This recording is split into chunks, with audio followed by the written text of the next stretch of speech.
This ain't no handouts. No shortcuts. No middleman. No middleman. No middleman. No middleman. No middleman. No middleman. No middleman, I get it direct. Pressure talk, I don't deal in the flex. Cut the line, I don't wait, I collect. If it's mine, I'ma claim my respect. No middleman, I move with intent. Boss moves only, every dollar was spent. No favors, no deals, no rent. Built from the ground, now the whole game bent. Started with a vision, had to cut the distractions. No handshake, just results and reactions. They was talking plays, I was making it happen. Turn losses to losses, then flipped it to passion. Disclaimer: this broadcast is intended for commentary, discussion, and entertainment purposes only. All topics and statements are based on publicly available information, including news reports, social media content, and third-party sources, which may include allegations or unverified claims. The views expressed are opinions and should not be interpreted as confirmed facts. This content is not intended to harm, defame, misrepresent any individual, organization, or entity. Viewer discretion is advised. Yeah. No middleman. This ain't about one name. This is about the system. Listen, everybody points a finger at the face that they can see. But nobody asks who planted all the roots beneath the tree. Fame got a price, every contract got a fee. Sometimes what you sacrifice is who you used to be. Before the cameras, there was pressure. Before the labels, there was hunger. Before the spotlight found your talent, something else was shaping your wonder. Neighborhoods can raise a king, neighborhoods can build a cage. Every lesson that we learn eventually walks onto the stage. Some are groomed by people, some are groomed by pain. Some are groomed by chasing status, some by trying to escape the rain. The industry's watching, the environment's talking. Every choice that you make, every road that you're walking. Success got a price. Tell me, what did you pay? Did you climb to the top or lose yourself on the way? Who taught you that money meant freedom? Who taught you attention was love? Who whispered you'll finally matter when the applause started showing up?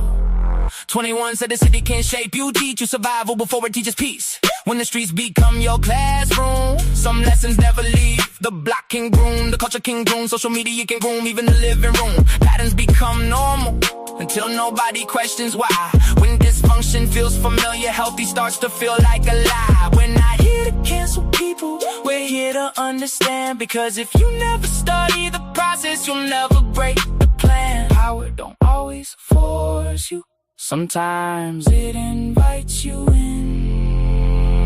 Sometimes it smiles while changing what you believe within. The industry's watching, the environment's talking. Every dream has a doorway. Be careful who's unlocking. Success got a price. Don't take your soul to belong. Because if the road costs your identity, was the destination ever home? This ain't just about R. Kelly. This ain't just about Aaliyah. This is about every environment that teaches us who to become before we ever choose.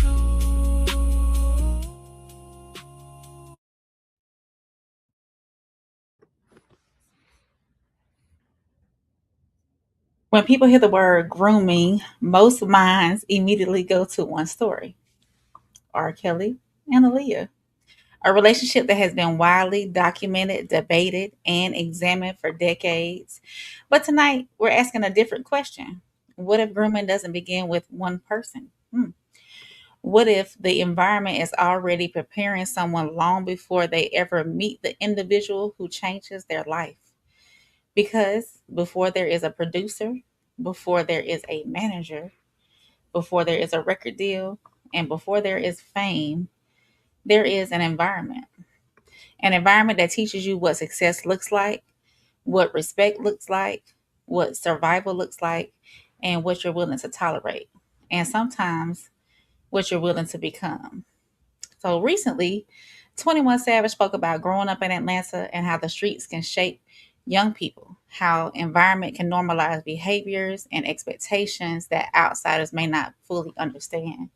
Whether we're talking about neighborhoods, social media, sports, Hollywood, the music business, politics, or even our own families, every environment teaches something. Some environments cultivate discipline, others cultivate dependency, some cultivate wisdom, others cultivate vulnerability. So tonight we're expanding that conversation. This isn't about just one celebrity, one victim, or one industry. It's about environmental grooming, the subtle, repeated influences that shape our beliefs, our decisions, and sometimes even our destiny before we realize what's even happening. So the question isn't just who groomed them. The deeper question is what environment made the grooming possible? Welcome to No Middleman, where the truth don't need a middleman. Yeah. You're not rocking with the realest podcast in the room. No middleman. Souls. Soft rain. Uncle Plug. Let's go. No middleman. Did indeed marry his protege, the 15-year-old singer Aaliyah Houghton. Kelly stated his age as 27, 2 years older than he previously claimed to be. And Aaliyah produced two pieces of ID that appeared to show her to be a teen. The Detroit High School of the Performing Arts acknowledged that Aaliyah is, in fact, a 10th grade student there. In 1994, a 15-year-old Aaliyah dropped her first record produced by 27-year-old R. Kelly entitled Age Ain't Nothing But a Number. He was literally playing in everyone's face. If you didn't watch my part one on this, do that first because it'll give you context as to how we got here in the first place. Spoiler alert, her family. This album comes out and almost instantly rumors start to swirl because R. Kelly is all over this album. He is all over this press tour, all over The Child. I mean, wherever Aaliyah goes, he is not far behind. And although her album is titled What It Is, and her first performance is for All That on Nickelodeon, a child's program. Oh, by the way, when asked her age in interviews, Aaliyah is told not to tell. For the record, you are how old? That's a secret.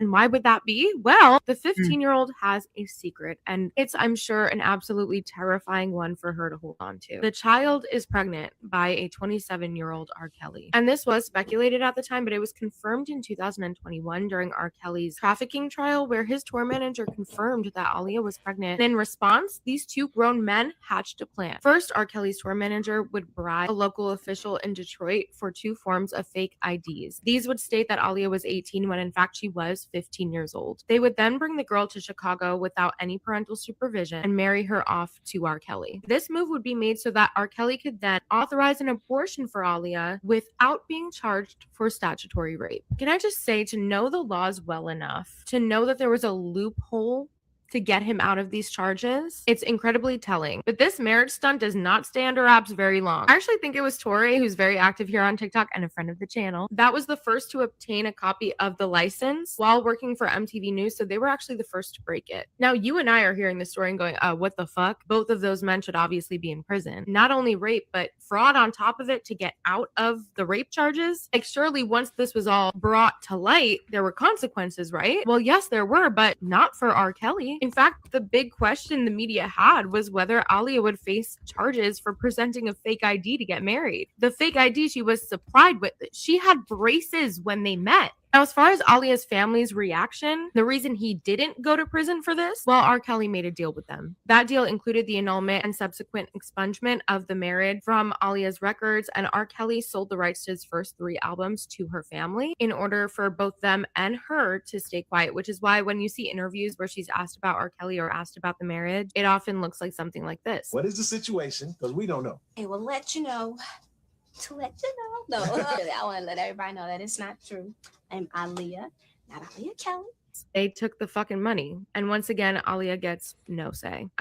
So we're gonna stop it there. It's 5 minutes. She covers this very, very well. Shout out to Hot Girl History. We are gonna be coming back to her tonight to talk about another topic that has to do with this as well. But what is your thoughts about this, Rain? What is your thoughts about the R. Kelly Aaliyah case? Not case, but their situationship. Their history and situation. Yeah. I mean, even though back in '94, when all this was going on, the internet wasn't as prevalent. It was really just starting up back in not even, I don't even think it was that. When did the internet become the internet? I don't know. 94. I'm not gonna tell my age, but 94, I wasn't even a teenager yet. But I remember all that going on, and people questioning it, of course, and all the mystery around her age. The hair over the eye. They tried to. I thought that was all part of her image, anyways.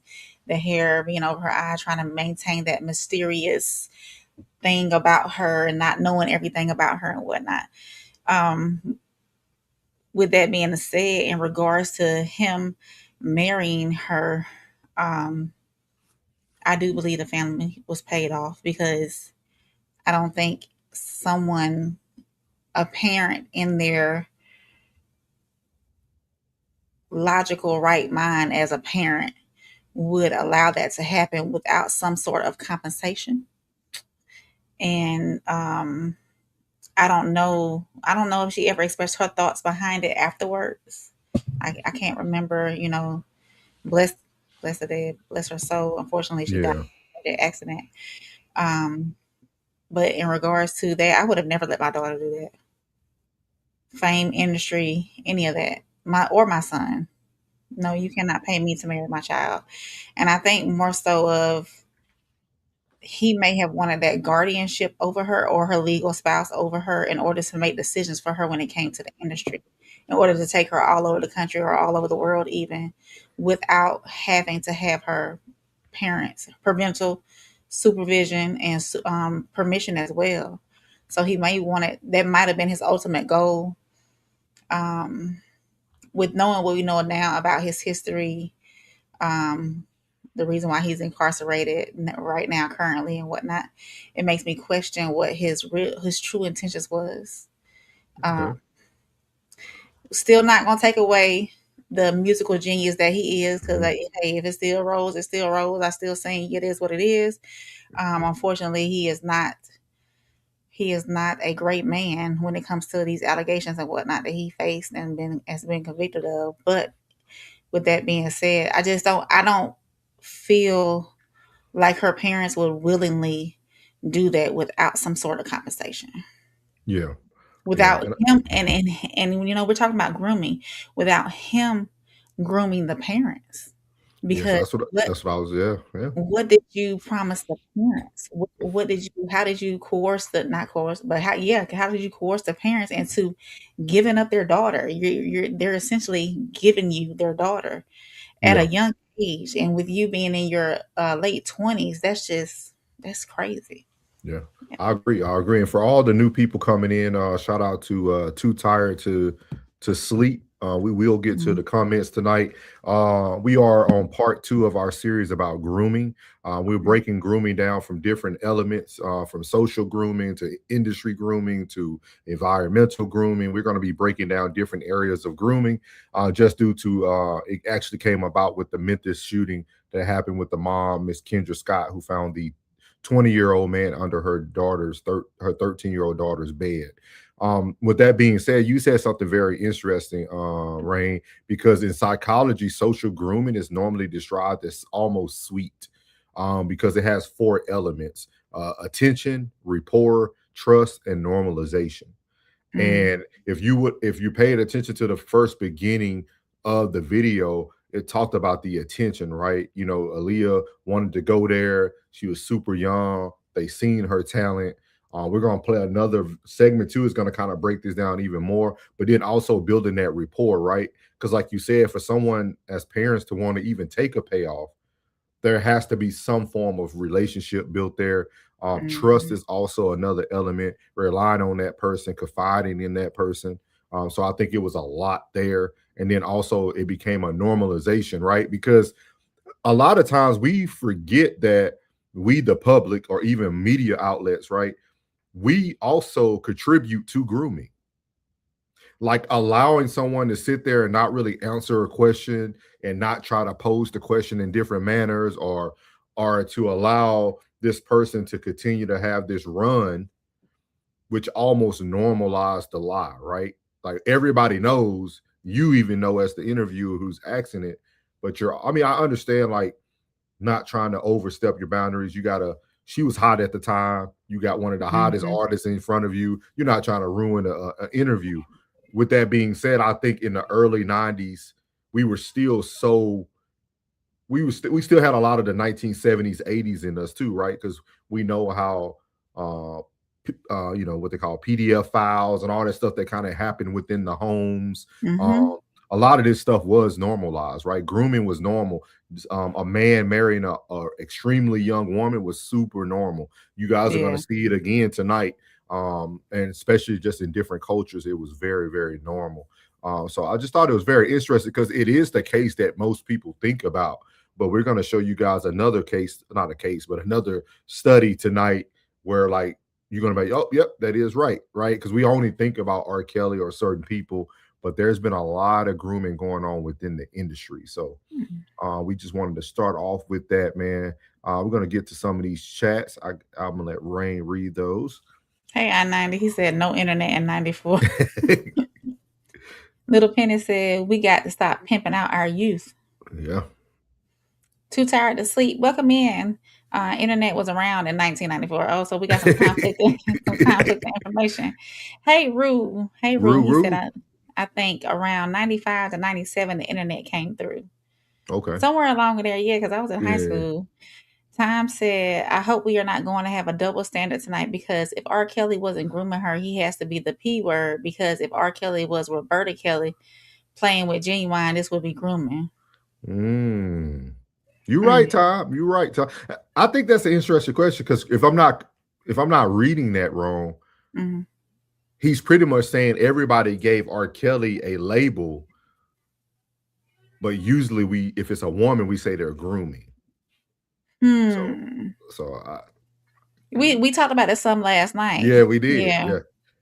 Too Tired said, I'm still playing R. Kelly music regardless. He can't. Too Tired, go watch me and Rain. We did a whole R. Kelly Wednesday night R. Kelly listening party. So yeah, we still listening to it too. Yeah, nobody can take away he is a musical genius. He made great songs. Oh yeah. Wrote, nobody will take away that, but unfortunately he chose to do other things.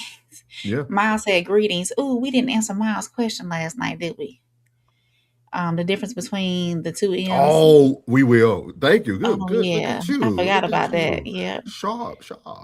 Time. We apologize, Miles. Yeah. Time says, so a woman grooms the young boy, but the woman doesn't ruin the parents. But R. Kelly actually groomed the parents and Aaliyah. Wow. Yeah. I would say so. Muriel is in here. She said, hello, y'all. She put her plug emojis, the raindrops, and the water. Muriel will be live tomorrow night, y'all. Muriel will be live tomorrow night. Too Tired said, was it grooming when C Murder was cracking Monica? What's the age gap with C Murder and Monica? Ooh, I'll look it up let me get you the next one. That's a good, let me look real quick. I forgot all about that. About that, yeah. C Murder, age, women, dating, Monica. Too Tired, you from the South? From the South? Because a lot of people don't know C Murder. Oh wow. She was legal age though. She was 18 years old, and C Murder was 28. But there was like a 9 to 10 year gap there. Yeah. When I was 18, I was about 25, 26. And they even said that it's important to distinguish that an age gap by itself is not evidence of grooming. So when the age gap is not something that's crazy, some people kind of look at it not to be grooming. Right.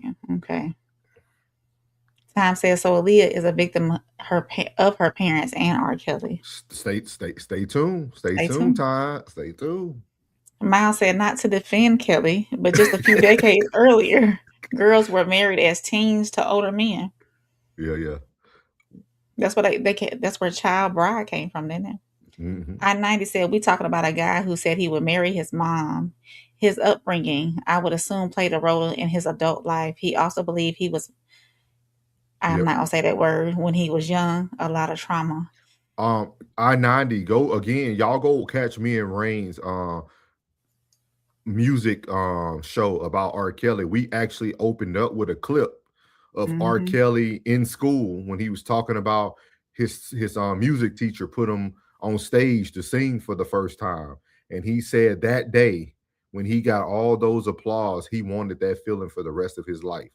And that's what I was saying. That's what we're talking about too. Like, grooming can be something as small as the environment or the environment we create for a person that they now desire, that they're searching for that high for the rest of their lives, and they'll go to any stretch of imagination to get there. Mm-hmm. Tom says, so Aaliyah's parents groomed her to want to be with R. Kelly, or did R. Kelly groom the parents to take a look? Stay tuned, Todd. Stay tuned, Todd. Stay tuned. Talk about it. And stay tuned too, because I'm gonna touch on this tonight. Hey, Todd must wrote the show tonight. Sure. Maybe so. Miles says, y'all good. All good. Y'all we got good. you though. We got you tonight though. Tom said one of my favorite R. Kelly songs is Forever. Yes, that's a good song. Muriel said there has been grooming since the beginning of time. Absolutely. I definitely agree. Too tired to sleep said, wait, so it's okay for a 28, 29-year-old to date an 18-year-old? We didn't say that. We didn't say it was okay, but per the studies, they say that the age gap can sometimes make people not assume that it's grooming. Miles said I was bumping Chocolate Factory last weekend. Hey, before the show is over, I'll put the link in the chat for our show, because TP2.com was from the front to the end. You don't have to do no skips. Hey, Ruth said so was Aretha Franklin too. Yeah.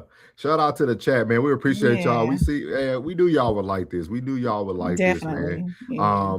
But Tom has already kind of not dictated, but he kind of predicted a lot of what's going to go on tonight. So we're going to start off with our first segment. As you guys already know what it is. It's the Radar with Rain. Suffering got Alabama grace all in the spirit. Yeah. Georgia roots in the soul every time you hear it. Yeah. So y'all, welcome back to On the Radar with Rain, where I break down some interesting stuff here and there across the internet and the world. And keeping with what we got going on with the celebrity groomings and whatnot. Tonight, I'm going to look back at one of the most controversial relationships in music history, besides R. Kelly and Aaliyah. We're going to take it way, way back, not simply to revisit a scandal, but to also ask a much bigger question. When does influence become grooming? This story isn't just about judging history by today's standards. It's about understanding how our understanding of power, influence, and child protection has evolved over time. So, back in the late 1950s, y'all, Time pulled up the segment for y'all already. He said Jerry Lee Lewis wasn't just another musician. He was one of the biggest stars in America. Known as The Killer, Lewis helped define the early sound of rock and roll with hits like Great Balls of Fire and a whole lot of shaking going on. He was touring internationally, earning significant money and becoming one of the most recognizable entertainers in the world by nearly every measure. So Jerry Lee Lewis was a man with extraordinary influence. In December 1957, almost 70 years ago, Jerry Lewis secretly married Myra Gale Brown. She was his cousin, though. She was 13 years old, and he was 22. At first, many people didn't realize how young Myra actually was. Early public statements reportedly suggested she was older, but then the truth emerged during Lewis's tour of the United Kingdom in 1958. Public reaction changed almost overnight. Concerts got canceled, promoters withdrew support, radio stations distanced themselves, His international tour collapsed, and although he continued recording music, his career never fully recovered to the level it had reached before the marriage and the scandal that he had going on. So today, this relationship is frequently referenced in conversations about grooming and power and balance. It's important, however, to separate historical facts from conclusions. Myra Gail Brown has said publicly over the years that she did not personally describe herself as being groomed. Her perspective is an important part of the historical record. At the same time, psychologists, child protection experts, and legal systems today understand far more about adolescent development than they did in the early 1950s. Modern discussion often focuses less on whether a relationship was accepted at the time and more on the imbalance between the people involved. One person was internationally famous adult with money, status, and life experience. The other one was a young teenager. So that imbalance is why this relationship continues to be studied decades later. So you can go ahead and play the video.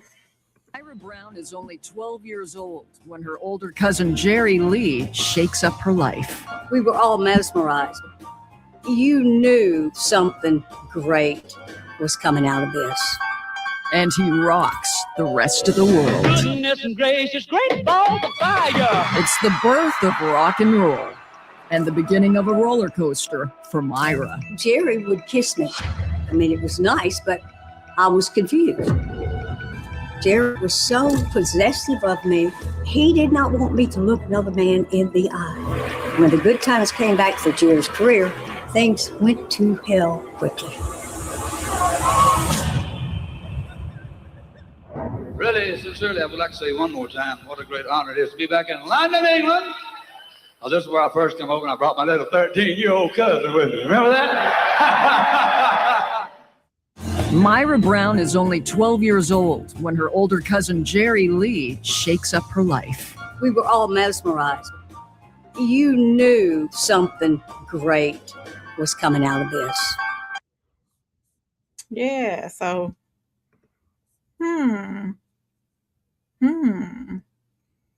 So what you think? Can a relationship be considered grooming even if at the time society viewed it differently? Or should historical relationships only be judged by the standards of their own era? Oh man, I think you said something very important before we played the video. Well, okay. Can you go back and it was like probably the last 3 to 4 sentences. You talked about what happened when Jerry Lewis information came out though.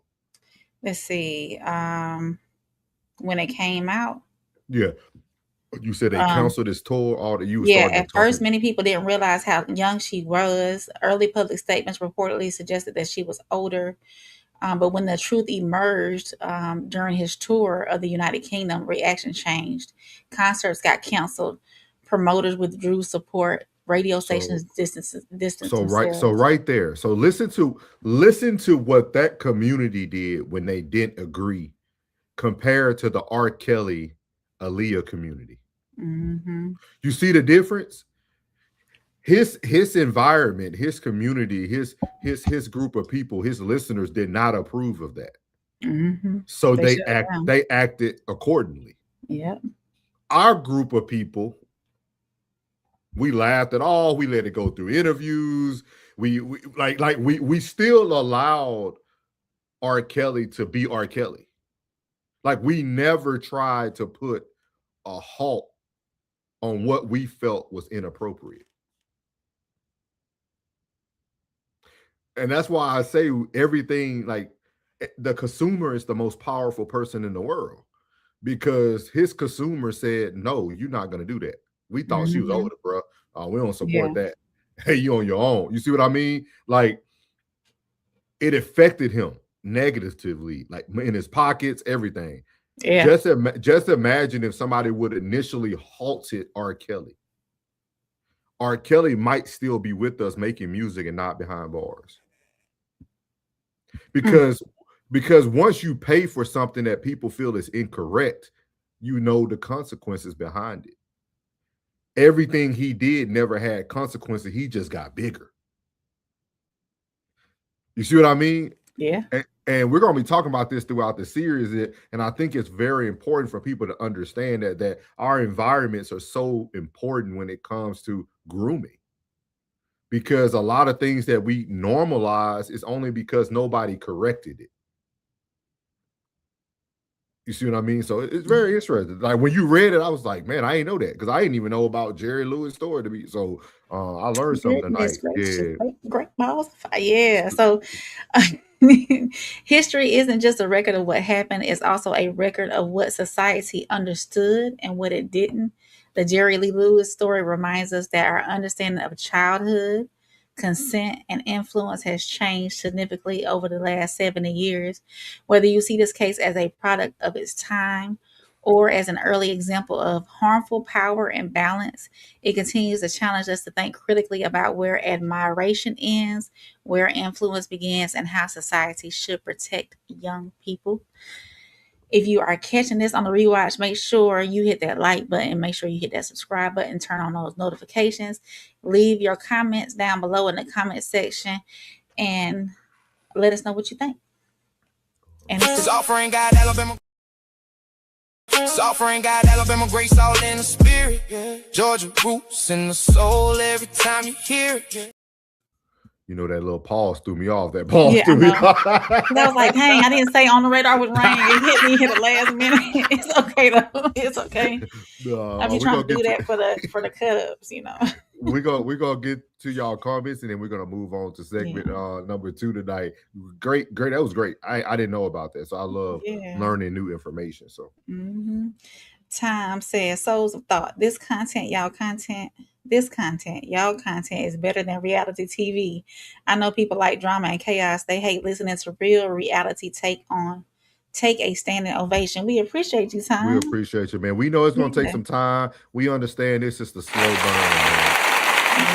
It's a slow burn, but one of these topics is going to hit, and it's going to be to the moon, man. It's going to be to the moon. But we appreciate y'all who been here with us from the start. So.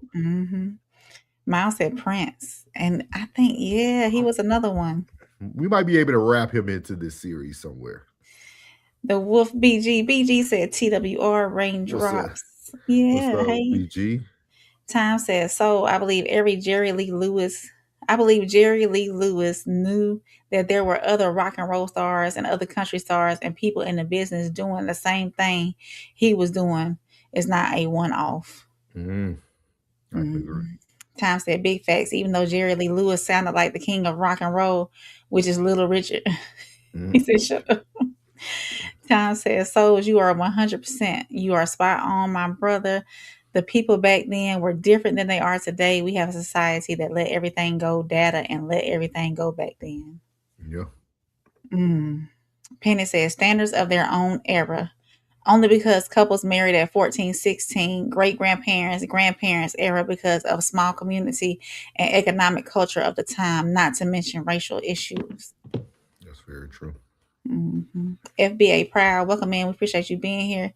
He said, white people didn't make ish. Only thing they did was still patent and reinvent ish that was already invented. They didn't make rock. They didn't make country. They didn't make ish. They stole it. Appreciate you being here. Time said, just imagine if Jerry Lee Lewis was black dealing with a 13-year-old white girl. It would have been the opposite of Emmett Till. Ooh, that would have been rough. That would have been rough. He said, Souls, I don't know what 21 Savage is talking about, but I learned everything from my daddy. And he said it always repeats itself somehow, some way. Oh, 21 is in here tonight too. Man, boy. Tom, you owned it tonight. Oh, our girl back. Tracy, welcome back, Tracy. She said, where the F is my child support? You steady playing on YouTube when little Daquan needs summer school shoes. Shout out to Tracy, man. Tracy, we don't know who he is, but I love it. I love it every time you come through. And Daquan name ain't changed yet, so you are on point with it, man. We appreciate y'all tonight, man. We got a lot of subjects to get to tonight, and we're going to actually be going into our segment number 2. And it's going to answer a lot of the questions that Tom had in the chat, man. So here goes segment number 2. You're not rocking with the realest podcast in the room. No middleman. Souls. South Rain, Uncle Plug, let's go. No middleman. 1 second. She said Carter accident.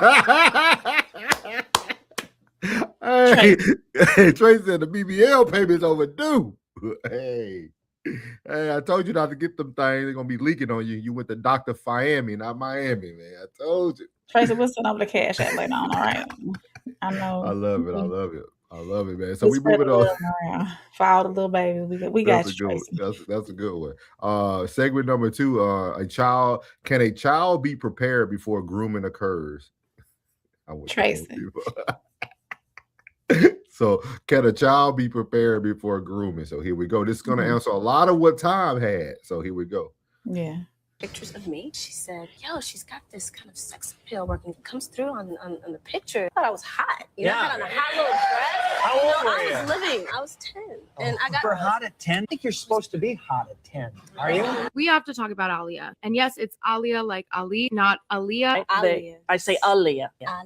Like Muhammad Aaliyah. I got it. A, because I think she deserves the same legacy and reverence postmortem as Selena, but B, her story is so important and it's become this sort of like urban legend when in reality it was all very public and clear. There were actually no secrets. That's what makes this story even more horrifying. I'm talking even before she was given to R. Kelly. And yes, I'm using the word given there. Aaliyah was born on January 16th, 1979 to Diane and Michael, otherwise known as Miguel Houghton in Brooklyn, New York. But the family, along with her older brother Rashad, would move to Detroit by the time Aaliyah was 5 years old. And this move was made so that the family could be closer to Diane's brother. His name is Barry Hankerson, and he had moved to Detroit back in the 70s after a failed football career forced him to pick a different industry, and he chose entertainment. So he becomes a producer and a manager, and that's how he winds up married to Gladys Knight. Only for a few years. They are both very important to the story. Now, in the countless documentaries and interviews I've watched on Aaliyah's life, I get the vibe that the family decided that she was going to be a star. Now, that's not to say she didn't enjoy singing and dancing from a young age. A lot of kids do, but it was her mom, Diane, that enrolled her in voice lessons and then started pitching her to people for their weddings, for charity events, taking her on auditions for community theater. I think it's important to note here that Diane herself was a vocalist. She had her own dreams of being an entertainer, so I think she saw her daughter as the chance that she never got. There's also a lot of sibling tension between Diane and Barry, but that will come back around later, trust me. But at this point, Barry is on board with this whole child star plan. He gets his now ex-wife, Gladys Knight, to use her connections, and she starts flying Aaliyah out to New York City to go on auditions. She'd even auditioned for the role of Judy Winslow in Family Matters, and while she didn't get that part, she would then audition for Star Search not that long after, and this is where things start to really change. Aaliyah is only 10 years old, and she absolutely crushes it with her rendition of Funny Valentine. Don't change a hair for me, not if you care for me. Stay, little Valentine, stay.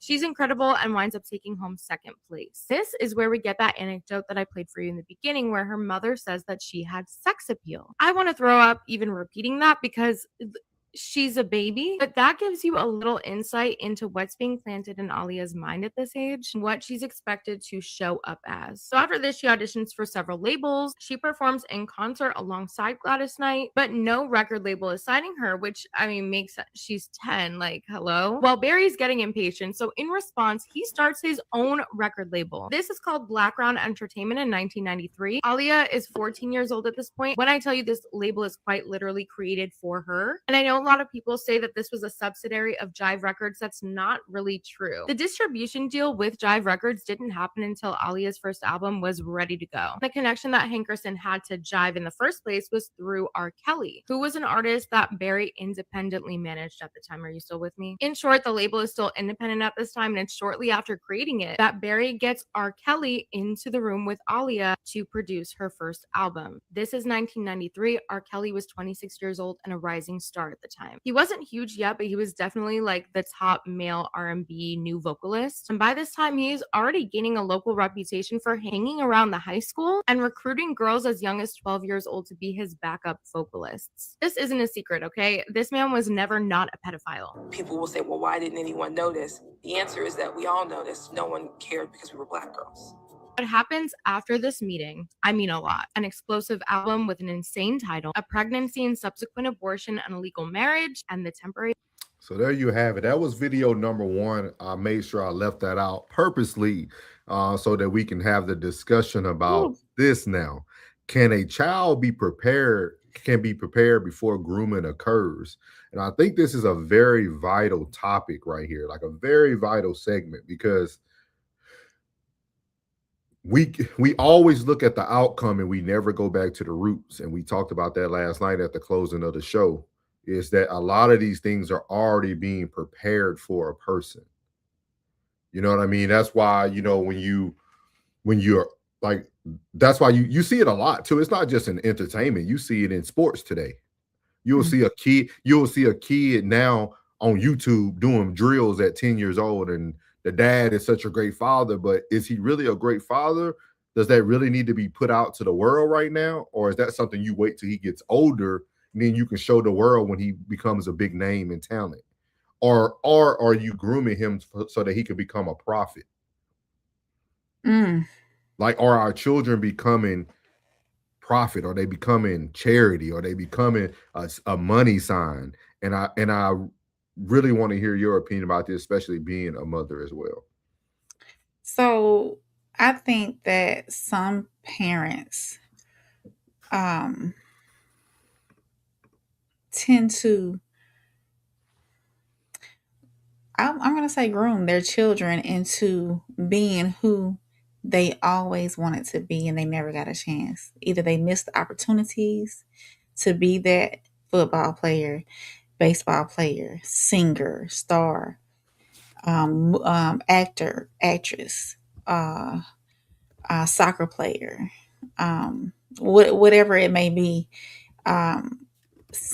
There are some parents out there who do that, who push their children to be who they always wanted to be themselves, or what they always wanted to do themselves, but either their parents didn't push them, or they failed at it, or they just never got the opportunity. So the parent is making the opportunity available for their child to be successful, or more successful than they are.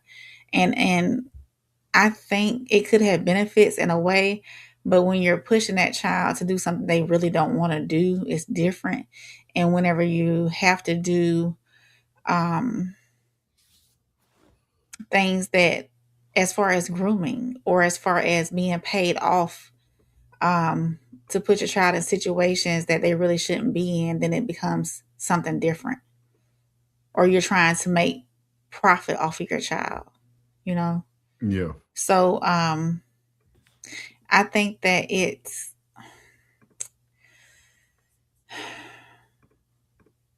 just to answer your question, can a child be prepared before grooming occurs? I think the preparedness is being groomed by your parents to be groomed by somebody else. You're preparing your child. That's what they're doing. What was the definition of grooming again? Oh, that's funny because I actually pulled them up. So let me see here. Let me go back to it.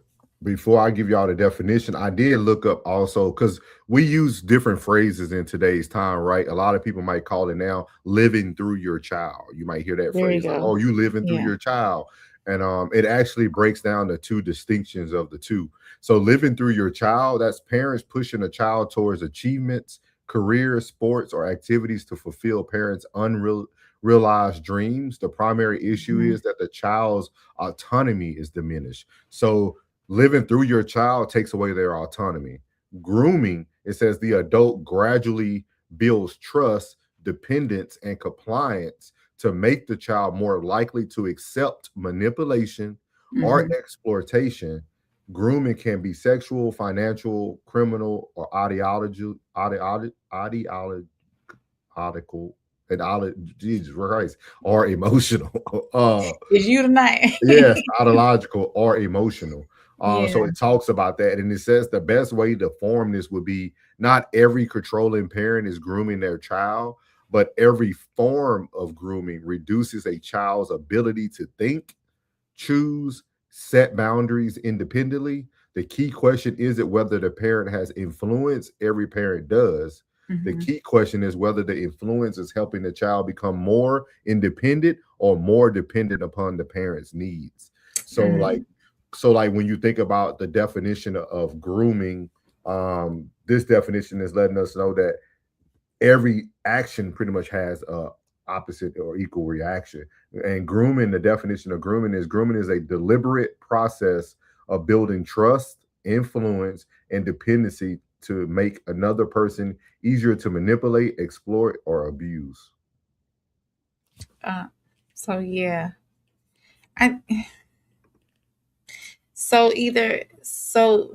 essentially they are preparing, but in the same sense, are they manipulating them into the process of being groomed later? So are you grooming to be groomed?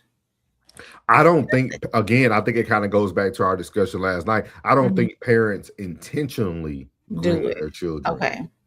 But so the intention has to be we talked about, it's funny because we talked about this backstage last night after the show. Yeah. Because Plug was talking about how he would raise a child and what he would show them. And I was like, and that's why I was saying that when you start doing it that way, you're taking away their autonomy. You see what I mean? Like we in today's society, we now try to put all these safe havens in place for our children because we think we're protecting them, but we're actually diminishing who they are. Because without failure, they're never going to learn. Right. Like we try to guard our children now and oh baby, you ain't got to live the way I live. You know, I'm gonna make sure you got, but them not getting into the world, now you're just delaying their failure. They might not touch it at 18, but now they're just imagine your 18-year-old staying in your house till they 30 and then experiencing true failure at 30. That's too far in the game. You see what I mean? That's too far. I like to be you're diminishing your lesson earlier. You're diminishing their return on their investment. Like they're 30.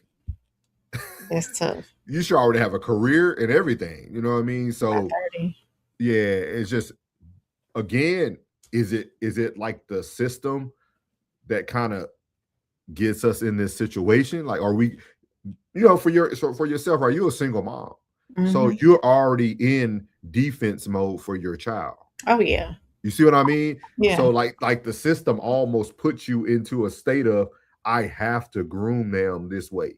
Not using the word like just grooming, but like I have to shift things. Yeah, I got to prepare. Yeah. So it's deep, right? Like when you start thinking about it, like, that's why I think it's okay to have failures. Like we were talking about it backstage last night, and I was telling Plug and them, like, my dad didn't tell us what to do. Like, we just we watched his actions and we followed his actions. You know what I mean? Like we didn't. And then when we learn certain things, you learn from your failures. So since you watched and wasn't told, essentially what you learnned from viewing, or you learned from watching and wasn't told. So that was a different way of learning. But do you think that if you're told and you don't see it, that it's a form of, is it being prepared, or is it a form of grooming? No, I think they're trying to prepare you, but you know what's that saying? There's so many sayings in the world, right? Do as I say, not as I do. Right. So so that's a form of manipulation. Yeah. I got to do things correctly because I watched my father do them correctly. Okay. You see what I mean? He never told me do as I say. He showed me by his actions. By his actions, yeah. You see what I mean? So like you think about it. It's other ways for you to prepare your child. Let's say you were a great football player and you want your son to follow in those footsteps. What you do, you continue to do workouts. You always have him around. You take him to games. You let him start to decide if this is for him. Yeah. You see what I mean? Like you don't have to push him into it.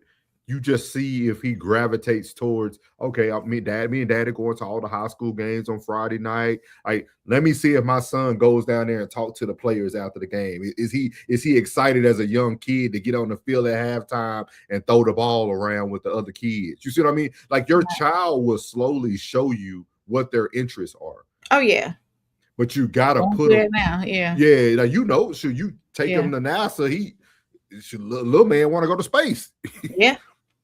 that's his thing. You know what I mean? Like he was excited when y'all watched the people not get out of that capsule. Like it was crazy. You know what I mean?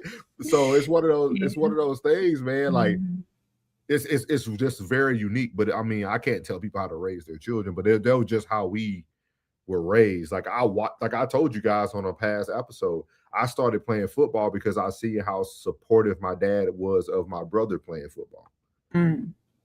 So I gravitated to a sport because I wanted that. And hype, and and it was just I was just good at it. I off the whim. But again, it was just like one of those things. So yeah. So all right. Time said they choose to say this woman's name wrong every time. Aaliyah. They say it's Aaliyah. Aaliyah. Miles said parents also groom their children, debutantes, for example. The debutantes, for example. Yeah. You talking about like the debutante balls and stuff? I'm gonna have to look into that, Miles. Maybe we can talk about that. I'm not like very abreast to it, but I'll definitely research it. Yeah, I haven't I've heard of them, but I haven't gone deep into like dang, my mind just went blank real quick. Penny said, I ain't had that much caffeine today. I'm trying to slack up on caffeine. Penny said, lambs to slaughter offered up on the altar of the music industry. Oh, it's coming, Penny. Stay tuned. Louis Bryce said, get out. All right, then, Louis. Well, you came in. How about you go? Time said, so I believe Oprah knew what R. Kelly was doing all that time she was in Chicago. Time said, no, a child can't be groomed, especially if her parents are grooming her to be a star to make money. It happened to Gary Coleman, happened to a lot of kids, stars. Their parents robbed them. That's very true, man. You see Raven Simone going through it. She finally shaking back, but yeah. Time said that's why a lot of kids stars make bad decisions and you get those shows where they are now. That's very true. Very, very true. Aaliyah was a victim by her parents and R. Kelly. Those are facts. Miles said that word. It got me. So I said, so it got me, Miles. It got me, dog. Yeah. Penny said Aaliyah was only one, though. A lot of parents got paid for R. Kelly to groom and prey on their children, thinking the ends justify the means. So Time said, Souls, I was groomed play the James Evans way. The way my 4 brothers got treated, I got treated the same, even though I was the youngest out of the family. Don't know nothing come easy in life. Thank you, Pops. Yeah. Okay, yeah. Penny said, does competition spawn grooming culture? Ooh, in what aspect? In what aspect, little Penny? Break it down for me. So I want to answer it like in the correct manner that you asking it first. So break that down for us. All right, I'll definitely give you a response. Time says Souls, Aaliyah's parents was grooming her to be a singer and a star, and they let her and groomed her to R. Kelly, who groomed her. Has she said anything ugly or nasty about R. Kelly ever? No, she hasn't. I don't think so. Muriel said, I had the belief that my children need to find their own way in something like sports. My daughter was playing 8 different sports until she found the ones that were right for her. Yeah. I agree with you, Mary. I agree with you. Yeah, they'll gravitate to what they want. Miles said, I couldn't imagine being a parent. Miles. You don't got no kids, Miles? Miles got no kids? I don't think he does. Muriel said, and I never missed a game or a match. Good mom. Time says, Souls, my pops told me you were going to fail, but that's the best part of life. You are becoming a man. If you really love something and you're failing, you make it work. Nothing comes easy. Be a go-getter. That's facts. That's facts. Yep. Too Tight is in the building. What's up, Too Tight? He said, what's up with it? Penny said, like and subscribe, chat. Yeah, make sure y'all hit the like button and subscribe. Time says, Souls, I don't care what I did great in school. I still had to clean my pop's 2 cars. I still had to clean the fish that he caught. I still had to clean the basement. I'm not a superstar until I get my own. I feel you, boy. Ooh, cleaning them fish. Muriel said, I wanted my kids to be in the rodeo and do barrel racing. But they're not interested, but they love riding horses. Hey, that's a very good sport, that barrel racing, though. Penny said, High South Black Society, the debutantes. Yeah. Oh. Miles said, right. Orlando Brown is a train wreck right now. He's a train wreck, man, but Orlando Brown making him, I think he doing that on purpose to be able to tell his truth. Orlando Brown just opened up a whole chicken spot restaurant, doing very well. I don't know about him sometime. I think he running with the play. You got to let us know what you meant. Right? Oh, I think he just did it right there. Okay, cool. Look at that. Perfect time. He said, does competition culture of today's standards of success, i.e., NBA, NFL, music, etc., push the parents to choose grooming as a necessary way to keep up with white counterparts using a limited vision? Well, Penny, I'm not going to go the race route, sir. But with that being said,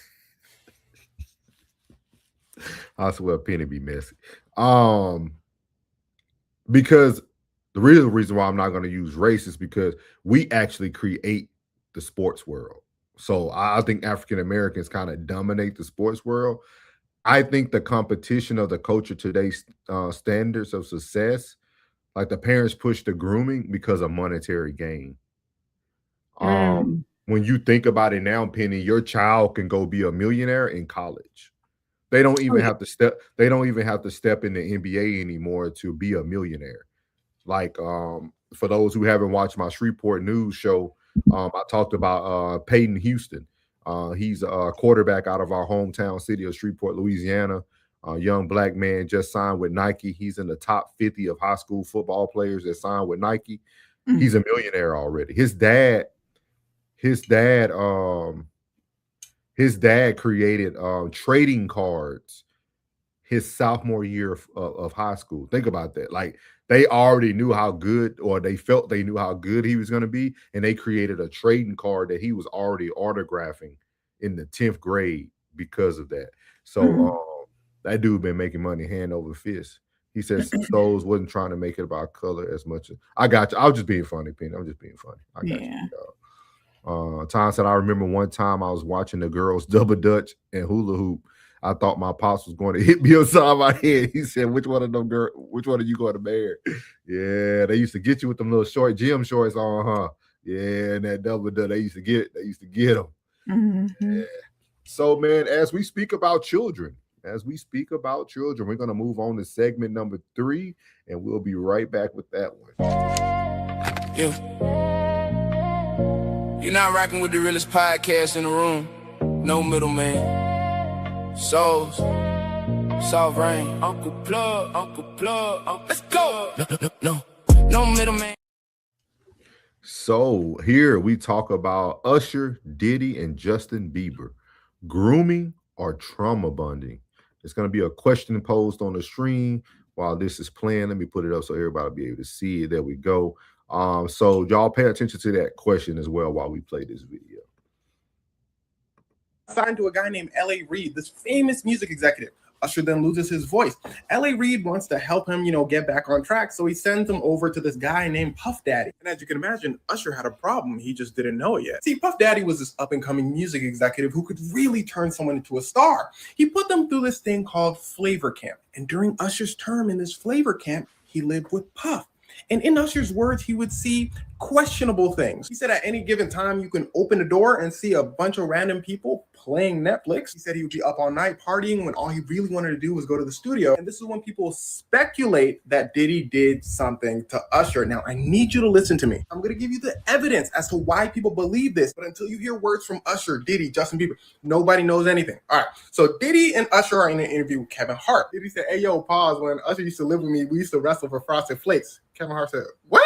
Diddy said, and he grabs Kevin Hart and pulls him off camera because Kevin Hart doesn't have a filter. After Diddy's Flavor Camp, Usher comes out with an album called Usher. It has really explicit details about watching Netflix. Everybody's like, nah, this is uncomfortable. And people actually did not like the album because his young voice talking about those details really threw people off. And of course, the album was executively produced by Puff Daddy. His mom was like, yo, what the? So she grabs Usher. You got former bodyguards coming out saying, yeah, Diddy was very inappropriate with Usher. There's a rumor that Usher got sent to the hospital because of an encounter with Diddy. In fact, rumors have been circulating for like 20 years about this situation, which brings us to Usher and Justin Bieber. See, Justin Bieber was coming up in the same way Usher was, like when he was super young. L.A. Reid again found Justin Bieber Usher and Justin Timberlake both wanted to sign Bieber, but Bieber chooses Usher, and Usher basically becomes a mentor. Now, Usher then sends a young Bieber to Diddy for 48 hours. And in this interview, Diddy's saying stuff like, man, Justin is doing things that any 15-year-old would dream of doing. And the thing that's always kind of annoyed me about Diddy personally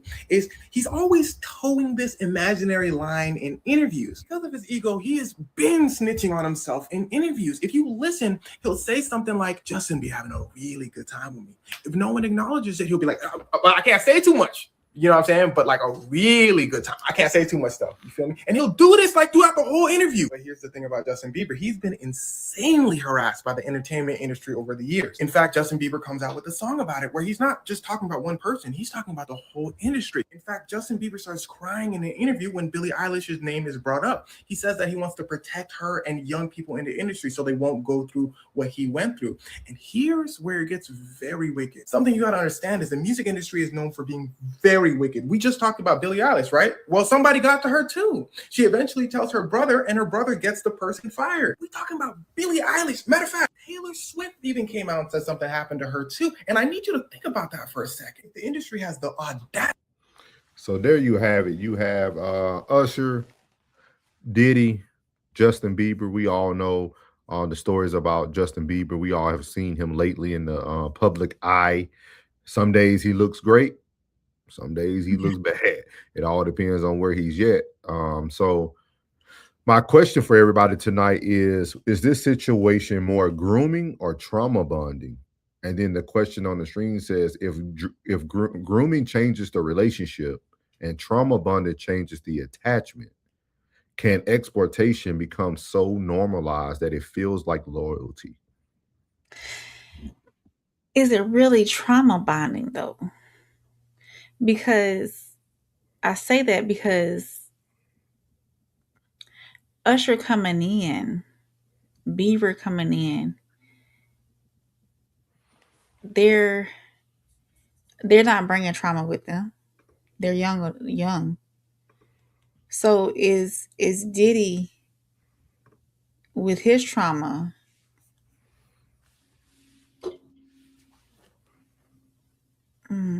Trying to see where I'm going with this. Is Diddy pushing his trauma or bonding with them over his trauma? I see what you're saying. But now I'm thinking about, did you watch the Diddy documentary? Yes, but I don't retain no information for stuff like okay. But when you think about Diddy's documentary, right? Diddy was very competitive because he wasn't always considered like the most attractive guy. Remember, he wanted to take the girl that old boy had, the light-skinned dude from the barge. Yeah. So like when you think about like the things, the bullying or whatever you want to call it, that Diddy actually experienced, like while he was trying to get his way up into the industry, those things, in my opinion, could create trauma that then you start to pass that trauma down to other people through grooming. Okay. You see what I mean? Like his trauma, he turned his trauma into grooming. Like, hey, I know exactly how to get you to the next level. I got all the power now. I got all the power. So this is what I'm going to tell you what to do. Like we all seen it on Making the Band, right? You're going to walk across New York City and give me some cheesecake. Like, yeah. And then you think about all the trauma they went through, right? The Danity Kanes, the what's the boy group name was? Day 26. Day 26. Like you think about like the stuff they've been talking about within the last year. All that trauma, all that stuff becoming normalized, and then they feel like it's loyalty. Almost to a certain extent. Penny answered it. He said he thinks it's mass loyalty. I think that when people get in positions of power as R. Kelly and as Diddy, that they use that to, I hate to say it, advantage when it comes to people who's seeking stardom. Because a lot of young artists, a lot of young entertainers, or people who want to be in those positions will do almost anything to get in those, to get into on the inside of the entertainment industry to put themselves out there in that way. It's unheard of a lot of times to make your own way. You got to know who you got to know to get in where you got to get in. And unfortunately, with these music industry gurus and people, these major producers like Dallas Austin and Diddy and R. Kelly and I can't remember. Was it Devontae? It was somebody in that group that held camps where Missy came in, and all those people in the industry, they went through these camps where they were in these places, and all they did was write songs all day long. All they did was sing all day long, and they had to so much of prove their loyalty to that person who was already in the business. It's artist, they called it artist development, but I think it was much more than that.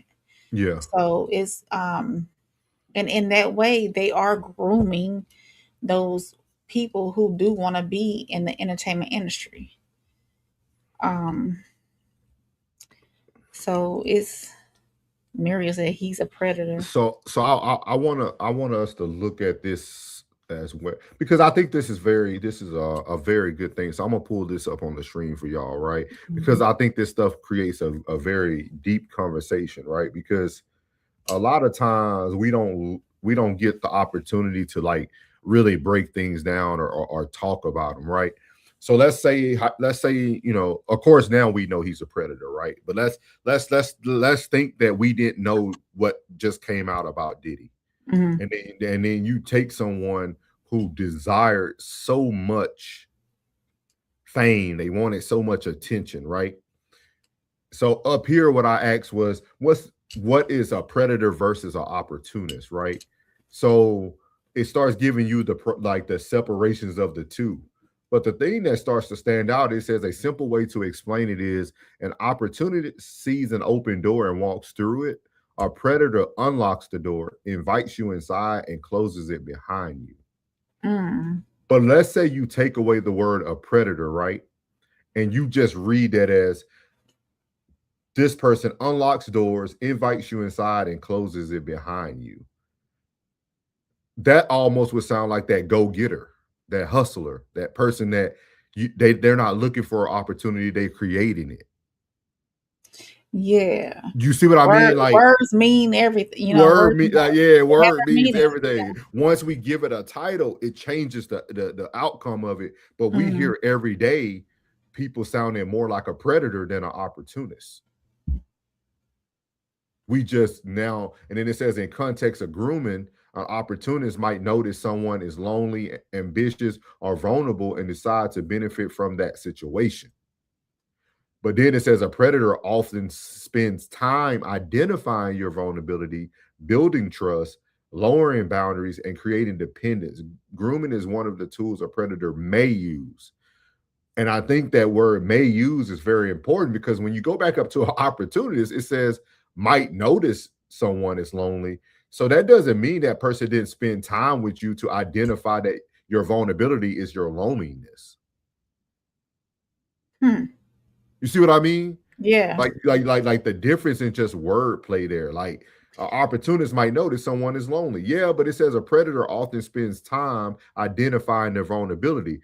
Who's to say the opportunist didn't spend time identifying your vulnerability of you being lonely from a distance? Did we talk about this last night? Does predator and grooming go hand in hand? I think we started to discuss it. Okay. But that was going to be the finale series. Because can you put groomer in the place of a groomer often spends time identifying vulnerability, building trust, lowering boundaries, and creating dependence. That's what a groomer does. So, but it says grooming is one of the tools a predator may use. So yeah.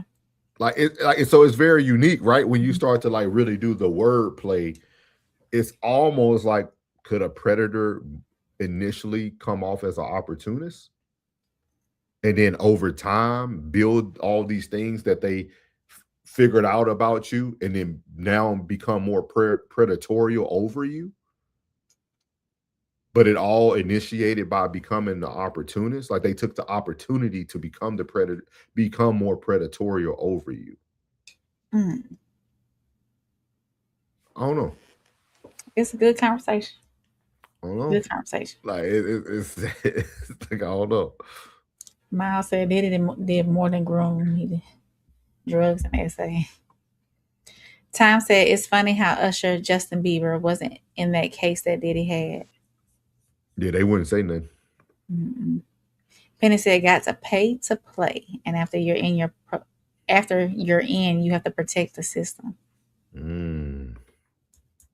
Time said I think it's all the above. Lucky Charm. Diddy was doing it all. The answer is trauma bonding, grooming. Lucky Charm was doing it all. Penny said it's the same psychological effects of hazing. Break you down to reinvent you. Same breakdown, we the same now. Yeah, hazing is big. That's a big one, Lil Penny. You got to go back and watch a lot of our old stuff. We talked about this a lot when the gentleman passed away in Louisiana at the college at Southern University, and Ricky Smiley and them. So we with the cues and stuff. We talked about that a while back. Mm-hmm. Penny said it isn't our fault for glorifying and valuing the grown and sexy culture, making it our version of success, which makes it what children aspire to do. That's going to be part 3, Penny, about how our, and we're going to, the last segment tonight is going to kind of start veering us there, but our cultures can sometimes start to groom what we aspire to be. So there's probably a lot of young ladies wanting to be young Miami. Penny said the closing it behind you gate is keeping to Exclusive. make it. That is true. Penny said the rare opportunity. Yeah.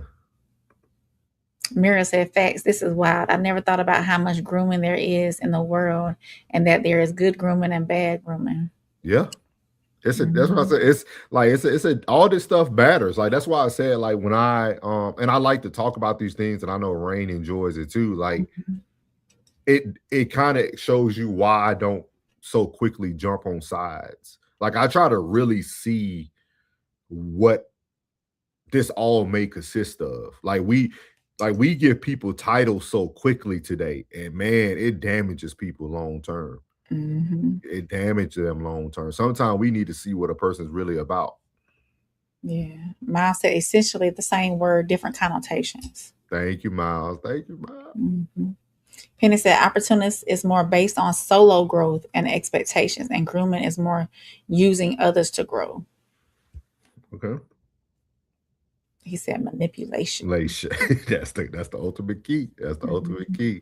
Man, good conversation tonight, y'all, man. So we're going to move into our last segment of tonight, better known as Souls Talk. So here we go.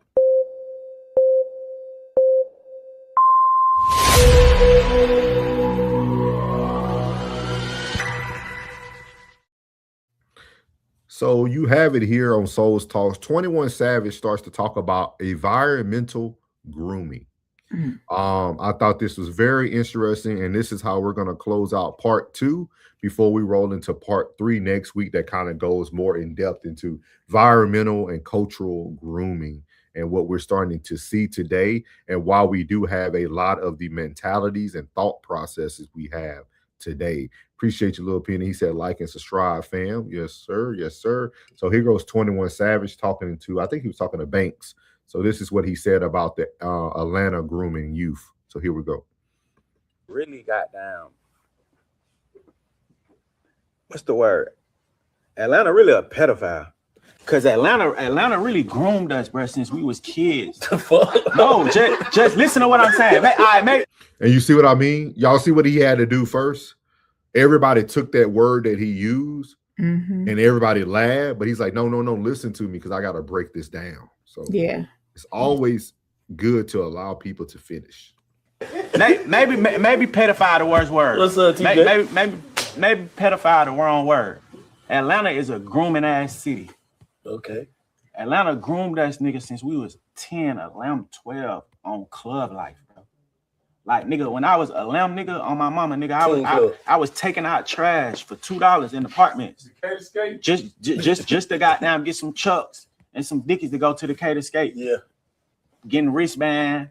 Goddamn, nigga, they used to have pictures with no liquor. You just get a picture of Sprite. So your ass getting groomed for the club. Yeah. From you goddamn in middle school. Yeah. So now when you got down 30, man, nigga, I've been going to the club since I was 11, 12 years old, bro. The club. Bro, super fun. You get what I'm saying? Yeah, man. Atlanta groomed a nigga, bro.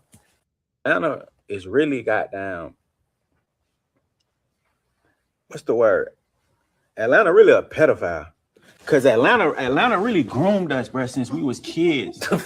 No, just listen to what I'm saying. Maybe pedophile the worst word. What's up, TJ? Maybe pedophile the wrong word. Atlanta is a grooming ass city. Okay. Atlanta groomed us nigga since we was 10, 11, 12 on club life, bro. Like nigga, when I was a lamb nigga on my mama, nigga, I was taking out trash for $2 in apartments.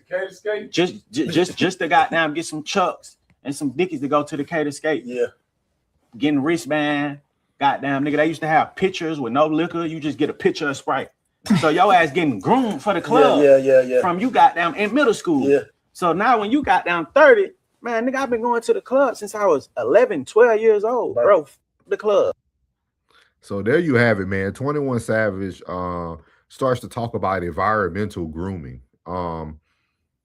And I think a lot of times things can go over our heads, or a lot of times we don't think about things because it's just the norm. But I remember in my city, which I'll cover this on my Sunday show, one of these Sundays.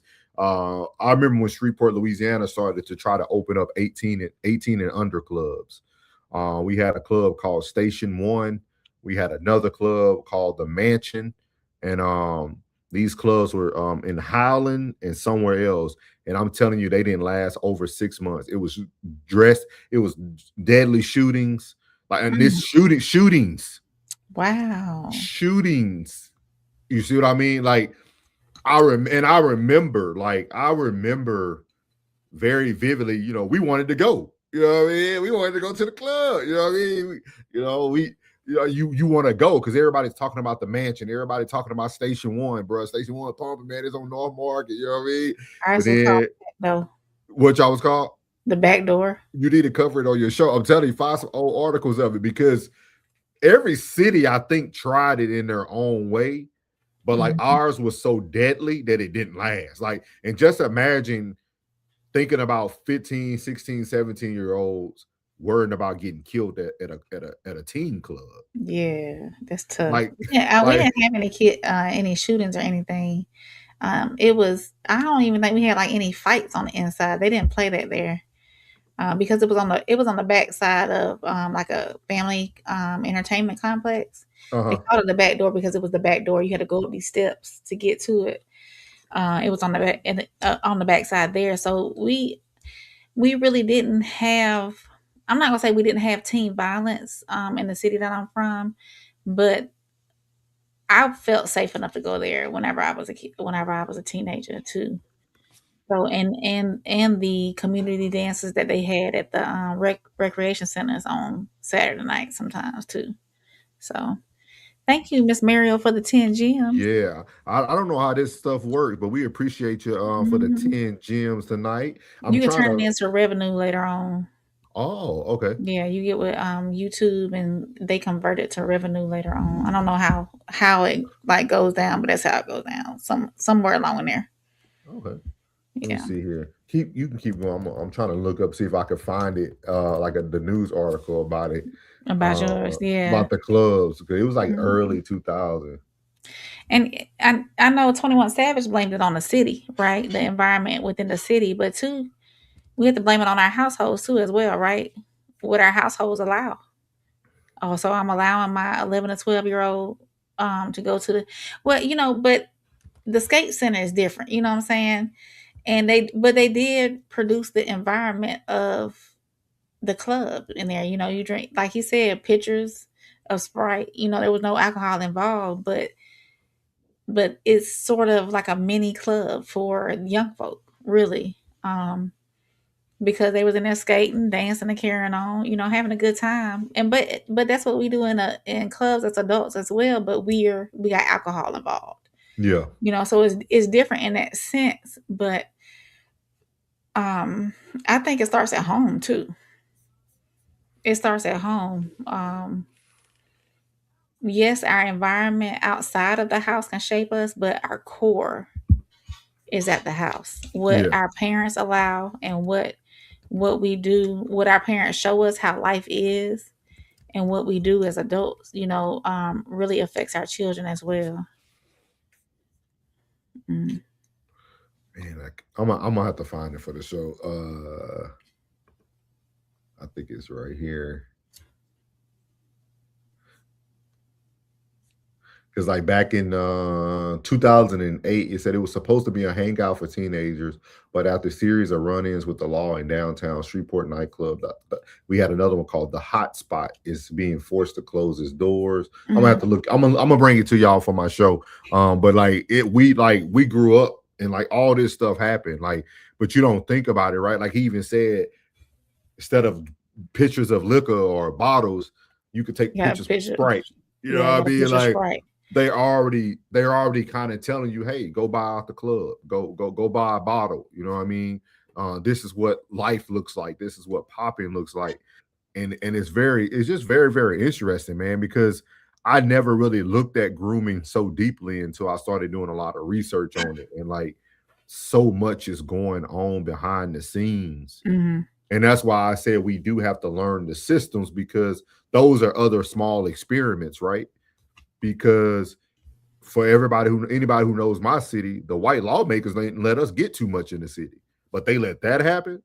You see what I mean? And we talk about the experiments of like, killing off the certain races and stuff. They were letting you almost divide your cells. They knew what was going to happen. You know what I mean? Like it was like, that was like crazy work. You know what I mean? So just crazy, man. Tom said 21 Savage, that's called work. That's so you can stay off the street and go to school. Welcome to America. Get a book bag. He also said, wow, is 21 Savage sure it's not the adults that live in Atlanta that groomed him, because he could have stayed in London where he is from? I don't want to sound like 47, but now you are complaining. Hey, 6ix9ine said the same thing.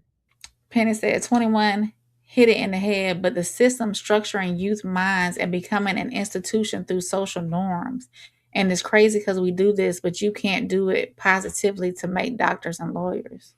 I tell you, Penny hit it on the head. I tell you.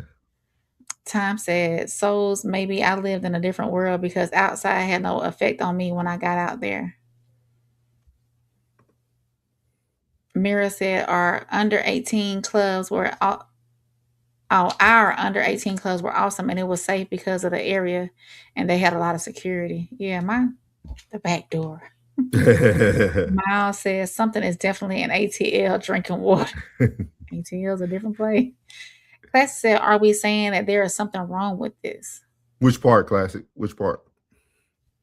Tom said, Rain, it's not the city, it's the household. I thank God every day for my pops. Yeah. Hey, Ruth said, bad home training and upbringing and ego tripping. Penny said, time, facts.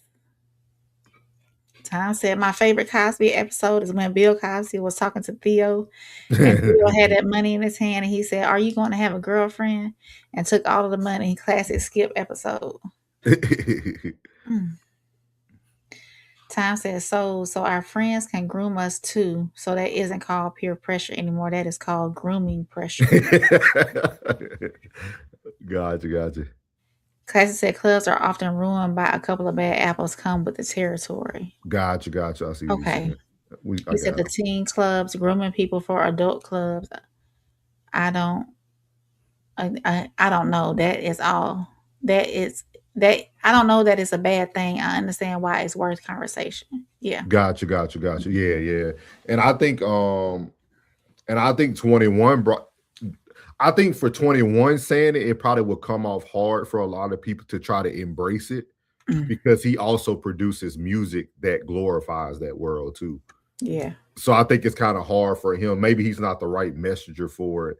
But like you are, but that is true when it comes to it only took a few bad apples in our city to close all. We had 3 nightclubs: the Spot, the Mansion, and Station 1, and they all got shut down like within like some months, because just it was a lot of killings. Like it was just a lot of killings. But But again, our teen clubs was a replica of our adult clubs. Like, so everybody know we had the historical club there in Shreveport, Louisiana, that was called Coco Palace. It was a 3-story club. Every one of your favorite artists have performed at Coco Palace.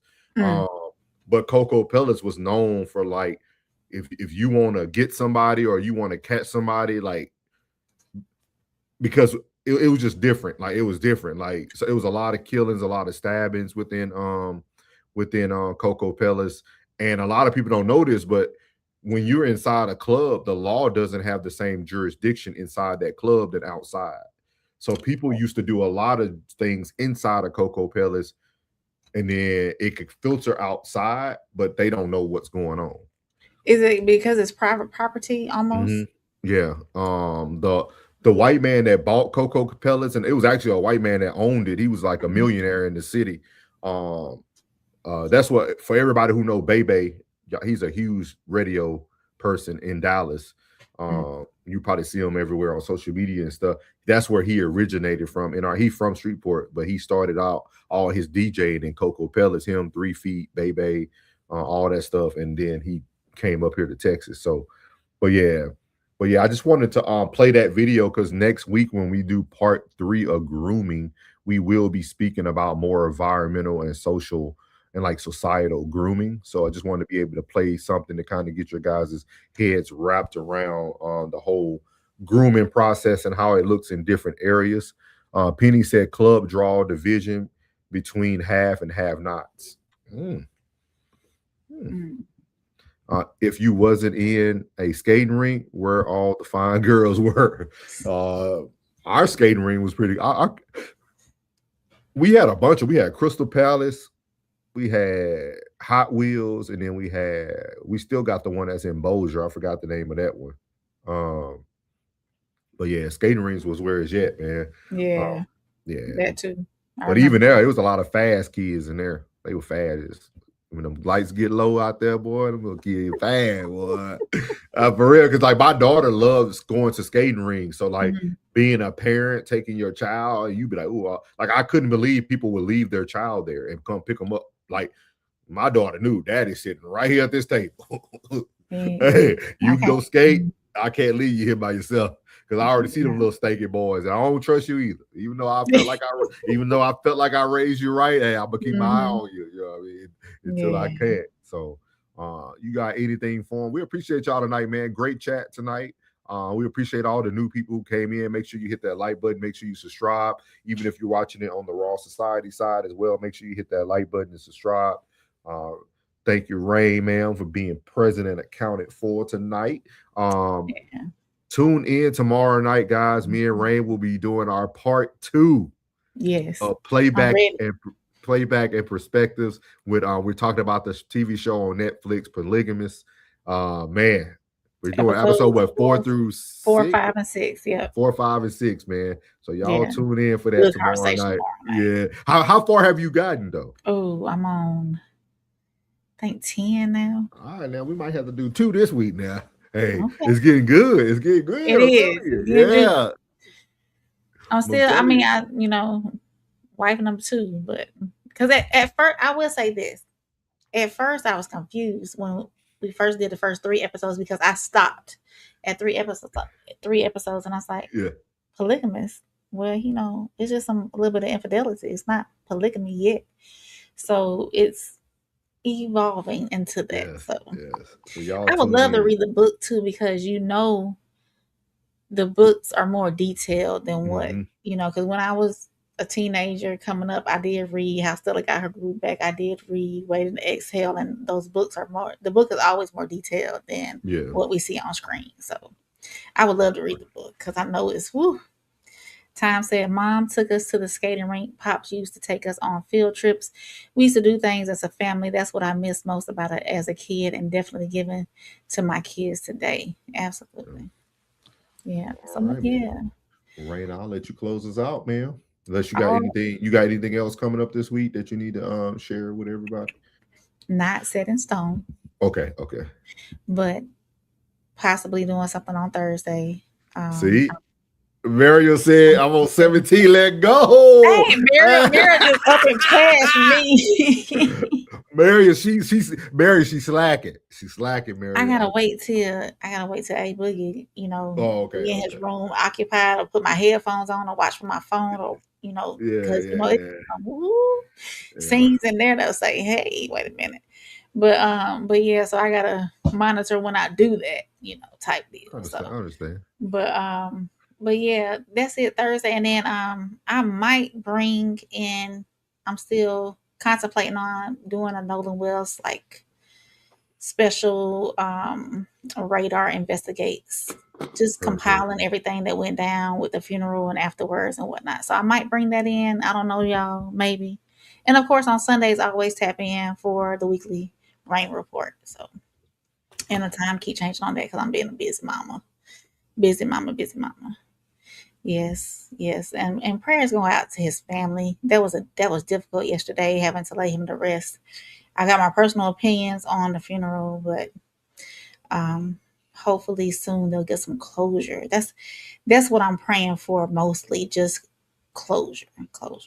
She waiting on you. Okay, I got you, Mariel. I got you. I got you, Mariel. So that's how we do it here on No Middleman, real conversations, raw perspectives, and no filter. Shout out to everybody who pulled up and added to the conversation tonight, whether you agree, disagree, or got your feelings challenged. We always appreciate you being here as part of the dialogue.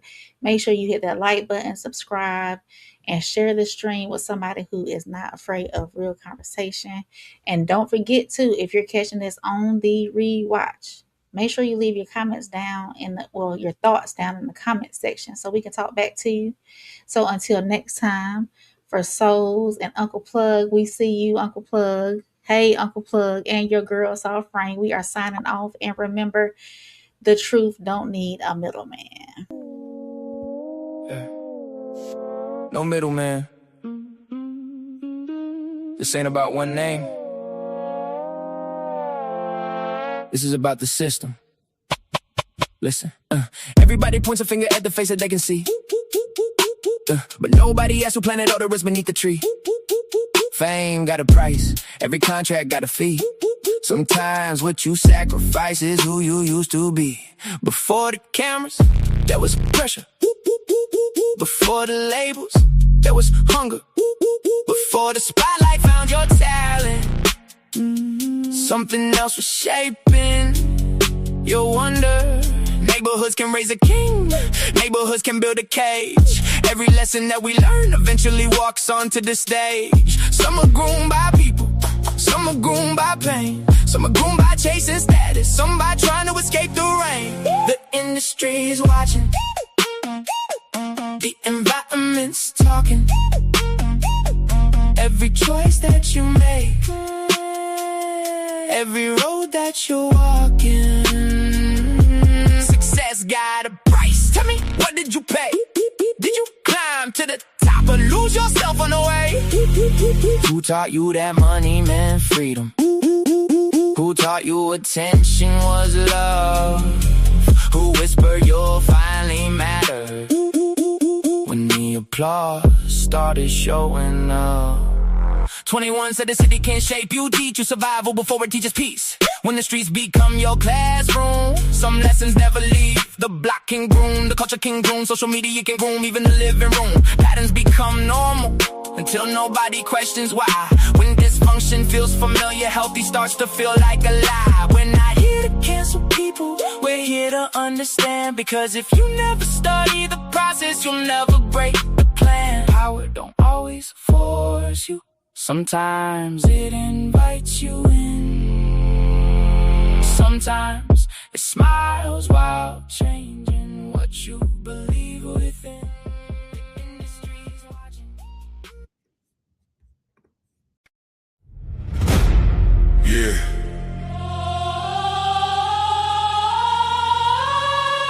This ain't no handouts. No shortcuts. No middleman. No middleman. No middleman. No middleman. No middleman. No middleman. No middleman.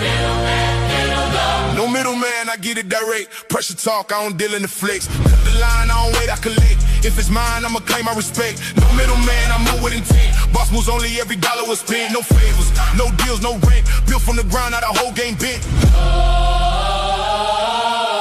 Started with a vision, had to cut the distractions. No handshake, just results and reactions. They was talking plays, I was making it happen. Turned losses to losses, then flipped it to passion.